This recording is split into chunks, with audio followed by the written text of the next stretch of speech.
ফের গঙ্গা ভাঙন মুর্শিদাবাদের শামসেরগঞ্জ ব্লকে বৃহস্পতিবার গভীর রাতে মুর্শিদাবাদের শামসেরগঞ্জের শিকদারপুর এলাকায় ব্যাপক গঙ্গা ভাঙন। নদীর গর্ভে তলিয়ে গেল কয়েকটি বাড়ি, গাছ।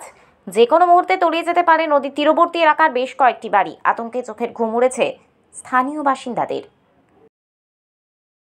গঙ্গা ভাঙন হচ্ছে, আবার কি হবে? কেমন অবস্থা, কি দেখছেন? ভয়ঙ্কর অবস্থা, যে কোনো মুহূর্তে হয়তো বাঁধ কেটে যেতে পারে। জল ঢোয়ার কি সম্ভাবনা? না, জল ঢোকার সম্ভাবনাটা নেই, যেহেতু জলস্তরটা মানে সরজমিন থেকে একটু নিচে আসে, ওই জন্য সম্ভাবনাটা নেই। কিন্তু মানে বাড়ি ঘর তলিয়ে যাচ্ছে, এটা একটা মানে সমস্যা আর কি। আমরা দেখলাম যে গ্রামে একটা প্যানিক সৃষ্টি হয়েছে, একেবারে নাকি জল ঢুকেছে, এই ধরনের একটা আমরা দেখলাম গুঞ্জন। এটা গুজব একটা, ঠিক আছে, মানুষকে হয়রানি করা একটা গুজব। কিন্তু আমরা তো সরজমিনে এসে দেখলাম এখানে কোনো জল ঢোকার সম্ভাবনা নেই। কিন্তু যে কোনো মুহূর্তে যদি পার্শ্ববর্তী একটা জায়গা আছে মানে পুকুরের সাইডে, ওটা যদি মানে কেটে যায় তাহলে কিন্তু জল ঢুকে যাবে।